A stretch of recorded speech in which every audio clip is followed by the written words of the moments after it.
Naman kayo ngayon nakasama. Magmula pa nung nagkagulo sa Cebu, magkakasama na tayo. Pero nagpapasalamat ako sa patuloy niyong paninindigan, patuloy niyong pagkilos para ibagsak natin itong talagang grabing korupsyon sa ating gobyerno. Para patigilin natin yung nangyayari sa ating bansa. At syempre, ayusin yung liderato. Kasi nakita naman natin talagang grabe na yung nangyayari. Ngayon lang, kaya medyo na-delay ako kasi kausap din namin yung mga abogado. Ang kaso namin ngayon, mga 4-5 na ata na-file laban sa amin. Pero wala problema yung sa amin. Naninindigan kami kasama yung mga sundalo, yung mga marino na kasama natin na talaga namang kayang-kaya nilang patunayan yung mga nakita nila. Yung mga nakita nilang bilyong-bilyong pera, yung pag-deliver nila ng maleta. Kaya nga sinasabi ko, imbis na kasuhan itong mga taong to, imbestigahan nila kung ano yung sinasabi. Tingnan nila kung ano yung tama. Kasi kahit harapin nila to sa Kongreso, sa Senado, at kung ano mang kasong kinakaharap nila sa ngayon, ako yung naniniwala at naninindigan na talagang kayang-kaya nila. Ang problema natin, siyempre nung kay Sergeant Gutesa, di ba, na nawala, no?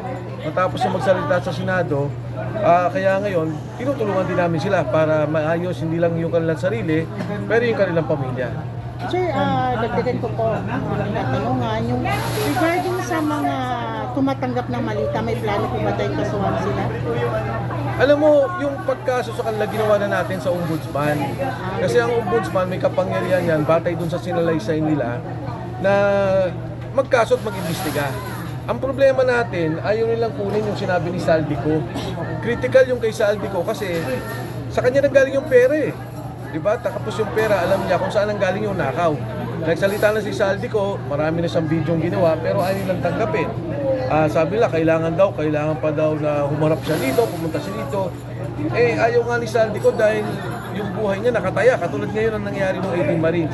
Sabi ng gobyerno, si Saldico ang mastermind. Sabi ng gobyerno, siya yung nagpasiguro ng pagnanakaw. Ngayon, nagsasalita naman yung mga bataan ni Saldico, sinasabi nila kung saan napunta yung pera, ayaw naman tanggapin. At kini-question pa nga yung credibility nila, imbes yung katotohanan ng issue na lumalabas sa ngayon. Isa na lang po, Sir Mike Defensor, ano na lang po ang mensahe ni Tatay Digong na bukas po, March 11, 2020, ay 1 year na po siya sa DA. Totoo po yun, kaya napakalungkot nung Marso 11 dito sa ating bansa. Dahil hindi lang yun ang pagkuha o pag-kidnap kay Tatay Digong, pero yun ay pagsuko ng soberenya at kalayaan ng ating bansa. Di ba mga Pilipino, pag nagkakaso sa ibang bansa, tinutulungan natin eh. Sinasabi natin, umuwi dito, huwag nyo naman kasuhan dyan, binibigyan natin ng legal na pagtulong. Sa ilalim ng ICC, ang batas na yan, o yung pagkakaisang dyan ng maraming bansa, ang sinasabi dyan, pagka ang bansa talagang magulo na, yung korte nila hindi gumagana, yung batas nila hindi napapatupad, yun lamang pupunta sa ICC. Etong nangyari kay Pangulong Rodrigo Duterte, talagang isinuko natin, katunayan yung investigasyon ginawa natin, ngayon pa lang na nakikita doon sa mga security, no, yung mga marines at sundalo, na talagang inayos nila yung kaso. Imbis na kasuhan si Tatay Digong dito, isinuko natin sa banyagang korte. Isinuko natin sa banyagang batas. Yan po ang nakakalungkot, hindi lamang kay Pangulong Duterte, pero sa kalayaan ng ating bansa, sa soberenya at dignidad ng ating bansa, at sa independente ng ating mga korte. Ito pong nangyari ngayon. Ngayon ko lang nakita doon sa mga sundalo nagsalita kung paanong inayos yung kaso. 2017 pa, nawala na tayo sa ICC. Nagkaroon ng investigasyon 2023. Anong ginawa? Ginamit ang resources ng gobyerno, ginamit ang pera ni Saldico, kung ano man yan, galing sa nakaw, nagbigay ng security, nagbigay ng kotse, sinusundo yung mga witness, dinadala sa lugar. Ano sabi ng mga sundalo ni Saldico? Kami ay sumusundo. Tapos sinusundo namin yung witness, dinadala namin sa Maidas, dinadala namin sa Raffles. Kaya kaawa-awa ang Pangulong to. Tandaan ninyo, marami ng Pangulong nakasuhan. Pangulong Estrada, kinasuhan sa Pilipinas. Dito sa korte natin. Yung kaso ni Pangulong Gloria Macapagal Arroyo, kinasuhan dito sa Pilipinas. Nakulong pareho yan sa veterans. Pero si Pangulong Duterte, anong ginawa nila? Imbes na kasuhan dito, nilipad nila, nilabas sa bansa, hindi nagkaroon ng maayos na paglilitis sa bansa natin, sa korte natin, at sa batas na bumabalot sa ating sambayanang Pilipino. So, confirm lang po yung regarding sa house arrest na pinasa ng Senado. Alam mo yung sa House Arrest kasi ng Senado, parang binabanggit nila yung kanilang sentimento na ang Pangulong Duterte nga iuwi dito na magkaroon ng House Arrest. Pero katulad ng aking sinabi, hindi natin kasi kontrolado yung ICC Pero maganda yun. Maganda yun. Bilang institusyon, nagsalita ang Senado. Hindi ko yung minamasama. Sa katunayan, napakaganda nung para sa atin. Pero yung talagang ginawa kay Pangulong Rodrigo Duterte na kinidnap ng sarili niyang gobyerno. Kinidnap, ginawa ng kaso ng sarili niyang gobyerno. Sana man lang kung dito pinaharap nila ng maayos ang Pangulong Duterte, walang problema eh. Binuhin nyo, di ba marami sa atin lumaban para sa ating kalayaan, mga sundalo tumindig para sa ating kalayaan, para sa ating batas. Sabi nga ni Pangulong Quezon, di ba? Dito sa Pilipinas, mas dapat Pilipino magpatako. Pero ito, soberenya mismo natin, isinuko natin. Dapat ang Korte Suprema magsalita. Tama. Dahil korte nila to eh. Sinasabi ngayon, dun sa nangyari, na wala silang kwenta, na hindi nila kayang patupad ang ating mga batas. Sir, ano po masasabi mo doon sa pinapile ni Laila de Lima sa 18 Marines at saka kay Atty. Diligod? Hindi ko nga alam kung kasama ako dun eh. Pero meron akong pupunta kami sa NBI. Ang dami namin kaso. Pinay lang kami ni General Anyo, ni Senator Trillanes, Si Katapang. ni Congressman de Lima, at ni Father Flavi Pamiliano. Dami, apat na. Kahapon sir, nagpapile sila sa NBI at saka sa DOJ. Oo, at sa Miyerkules, pupunta rin ako ng NBI. Ngayon, sabi ko nga eh, handa na humarap at manindigan yung mga sundalo natin. Kahit sa ang korte, kahit sa ang hearing, papatunayan nila yung kanilang sinabi. Hindi ba sapat yung nakita nila na may mga litrato? At ang mga taong to, ang nagbitbit ng bag. Kung sinasabi nila si Saldico, ang mastermind. Kung sinasabi nila si Saldico ang nagnakaw, ito yung mga tao na nagbitbit ng maleta, nagbigay ng envelope, nagbigay ng mga paper bag ng pera. Ngayon, ginigipit nila. Ngayon, kay Kong Laila de Lima, tinanong ko yan, personal. Sabi ko, nakita niyo ba? Oo. Dahil pagpasok daw, may sila nagdadala ng envelope, pagkatapos daw nung makita nila, dala-dala na yung envelope. Sila din yung ilang beses yun ha, sila din yung nagbigay kay Father Flavi, pagka nakipag-meeting. So, itong mga to hindi na kwento. Sila mismo nagbitbit ng mga maleta. Sila mismo yung nagbitbit ng pera. Kaya ako, hindi ako natatakot dyan. Wala akong natatakot dyan. Pero kinakalungkot ko lang. Eh di ba dapat ang tingnan natin, at tingnan ng gobyerno, ang tingnan nila, saan ba napupunta yung mga nakaw na pera? Sino ba ang nagnakaw? Paano ba ginagawa modus operandi? Ilan ba yung diniliver ninyo? Ang sabi ng mga sundalo 3 beses sa linggo ang delivery. Pinakamababa, 500 milyon. O ilan yun? Kaya pala tayo. Halos 3 taon sila nagdi-deliver. Ngayon lang daw nila nakita yung ganitong klaseng pera. Sistematiko na pagnanakaw sa pondo natin. Pera ninyo, buwis natin. Yan ang nangyari sa ating gobyerno. Kaya dapat ang Pilipino, tayong lahat, talagang dapat ipagdiinan natin, malaman ang katotohanan. Wala naman tayong hinihingi eh. Wala naman tayong pinagbibintangan eh. Kailangan natin malaman yung katotohanan. Sir, bali si Katapang, di ko alam si General Katapang ba yun, lahat ba na 18 Marines kinasuhan at kasama rin po ba kayo doon? Hindi ko na alam eh. Kaya nga kanina, ang dami kausap ko yung mga abogado, ang dami naming kaso, lalo si Atty. Baligod na talagang napakatapang na abogado niya na tumindig. Alam niya, buhay ang nakatapat dito. Yung 18 Marines, ganun din. Alam nila, buhay ang nakatapat dito. Kung ano man yung kwento nila, sa bawat pangyayari, sigurado ko, 1,000%. Bakit? Kasi kung minsan nakipagkwentuhan ako sa kanila, paano nyo yung nakita yung ganito? May mga congressmen, mga kaibigan ko, senador, tumatawag sa akin. Ano daw yun? Saan ba daw nag-deliver? Ibig sabihin, alam nilang totoo. Pag tinanong ko naman, ikikwento rin ng mga sundalo, dito daw nangyari, ito daw nangyari, sila nagbitbit dito. Dinala ng mga tao mo. Ako, pag humarap sila, tingnan pa natin kung ano pa yung mga ebidensya lalabas. Di ba parang yung mga si Saldico, pumasok ng bahay, kumuha ng pera, nagnakaw. Tapos sabi niya dun sa, yung ninakaw niyang pera, binigay niya sa mga bataan yan, oh, i-deliver mo yan kay ganito, i-deliver mo yan dito, deliver mo yan dito. Ngayon hindi na totoo lahat yun. Kasi sila na tinuturo. Sila na yung pinagbibintangan at sila yung nakita.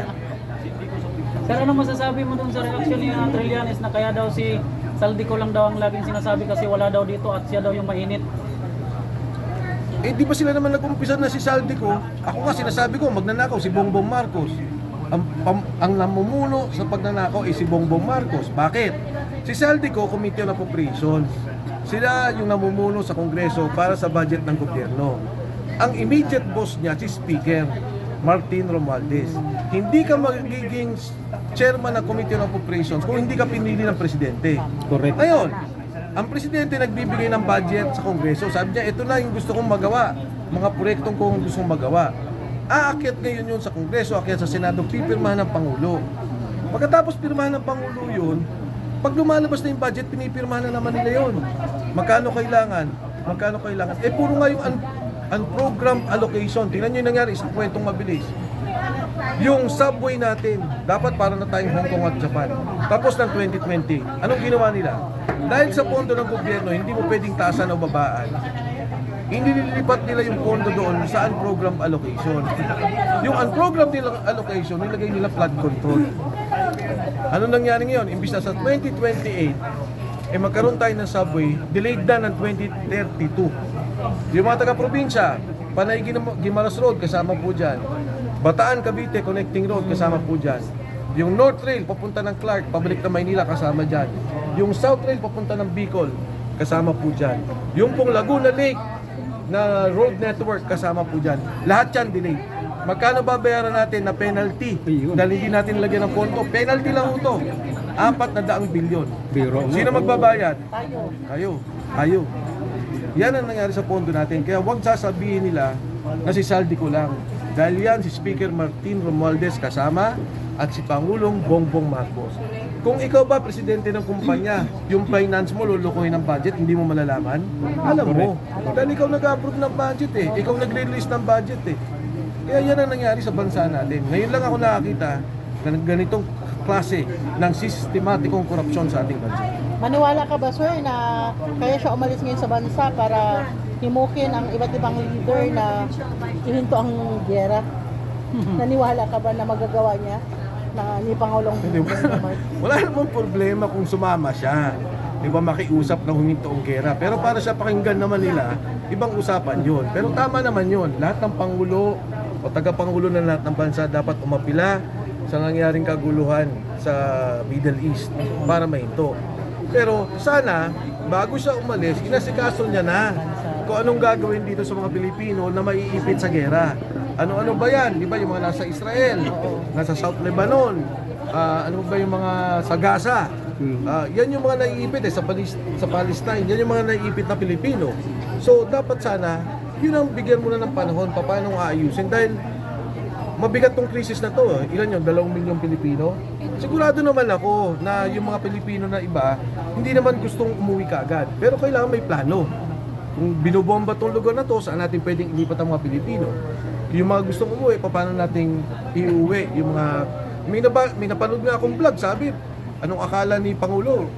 Mga reptile ba yung mga Pilipino kayang lumakad tsaka hindi Maglalakad na lang daw sa daan at tsaka lumilalim sa tubig, di ba pwede yun? Tapos kunyari yung libreng phone call, hindi ko na maintindihan yun. Dalawa lang ang nakita kong proyekto ng Pangulo itong taon na to ha. Yung nakita kong inayos niya, yung footbridge tsaka Muning, at tsaka yung free phone call sa Middle East. Sir, ayon kasi sa tagapagsalitan niya, sir, malinis daw ang Pangulo kasi siya daw yung nagsiwalat ng korupsyon sa ating bansa. Sino? Si Tita Claire? So, yung palengkira, sir. O yung palengkera. Si Presidente, siguro akala niya nung magsalita siya, hindi makakalkal itong mga nangyayari. Kaya nung magsalita siya, maya naman kayo. Sabi niya gano'n, imbestigahan. O ano nangyari ngayon? Tuloy ba ang investigasyon? Wala, kasi siya Wala. wala. May nangyari ba sa Blue Ribbon? Wala.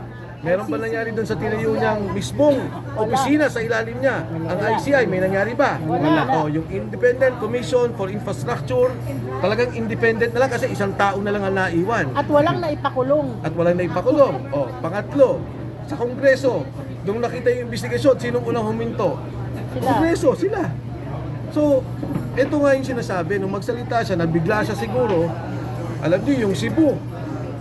Hindi natin akalain na ang Cebu pala, kasi sa flood control problem, ang Cebu hindi naman nasa mga pangunahing problema. May isip ba natin na babagyo sa Cebu? Na biglang bumagyo, Bumaha. bigla grabe baha, nakita ng mga tao, ang laki pala ng pondo ng flood control na hindi gumana sa Cebu.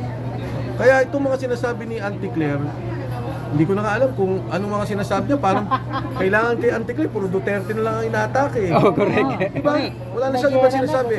Dapat ang tagapagsalita ng Pangulo, nagsasalita ng maayos, yung governance, yung mga kailangan gawin ng ano, hindi puro politika, chismis, marites, away. Diba? Okay, may mga attack sa Pangulo. Sinasabi natin may attack sa Pangulo. Kailangan ba siya sumagot? Diba? Kung ang atake kunyari ngayon ng 18 minutes, nag-deliver daw sila.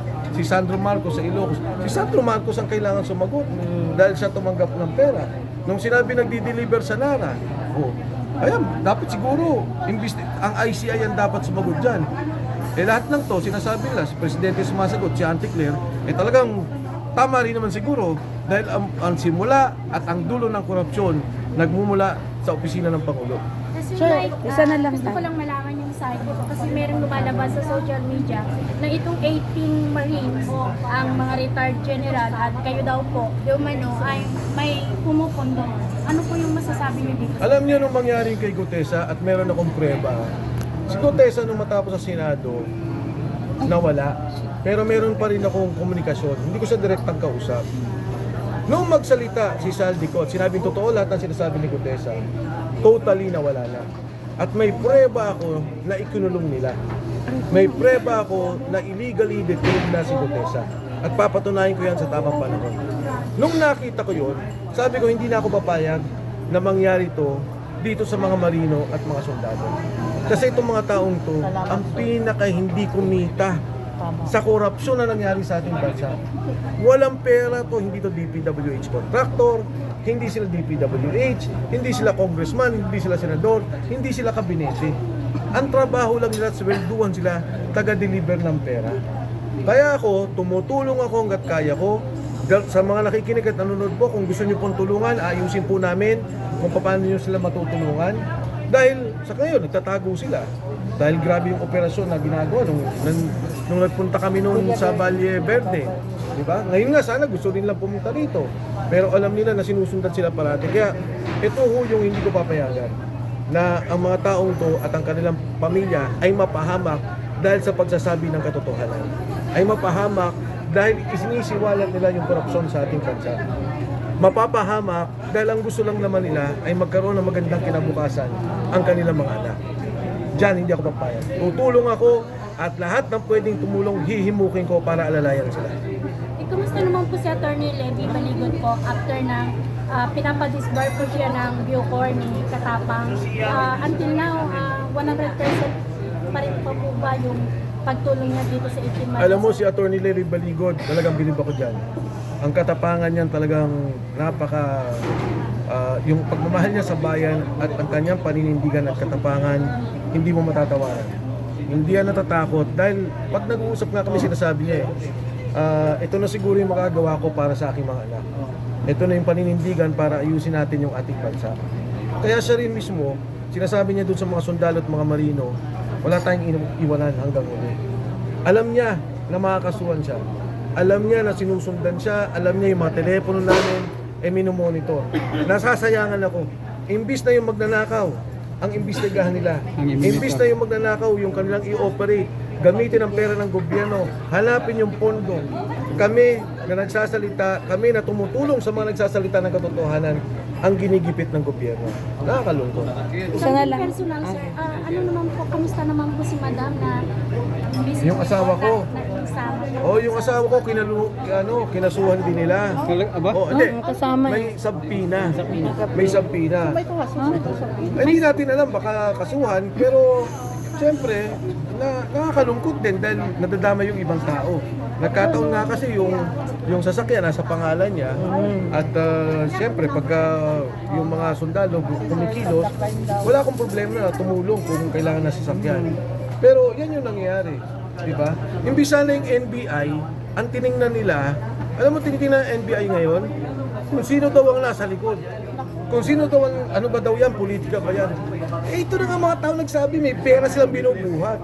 Ito na, pera ng bayan na nga. Sila na nga nagsasabi, bilyon-bilyon, 3 beses ang linggo. Eh bakit hindi yun ang imbestigahan? Yung asawa ko, yan, pupunta kami sa Miyerkules, Oras yan, sir. alas 10 ng umaga. Alas 10 ng umaga. Anong court po yan, sir? Hindi, sa NBI muna kami. Sa NBI. Pinatawag kami sa NBI. Alas 10 ng umaga. Isa na lang po Kong Mike. Kasi nga po may nabasa po ako Alam mo, sa dapat si Congressman Jing kasuhan din nila, ha? Andiyan sa likod na magagalit sa'yo. Congressman Jeng! Kung Mike, isa na Balik ka lang dito. po, last na lang po yun. Kasi may naano po ako sa FB, bago lang po siya. Di ba nasa ibang bansa ngayon si BBM po.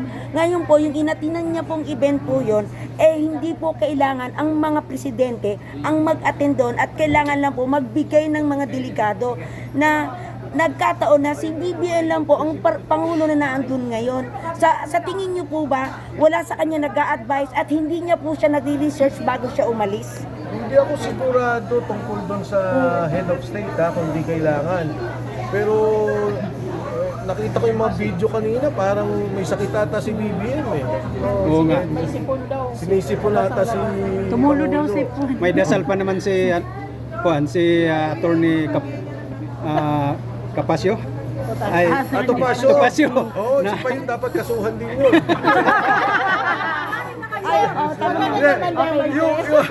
Okay na, back up na. Magkakain na daw siya.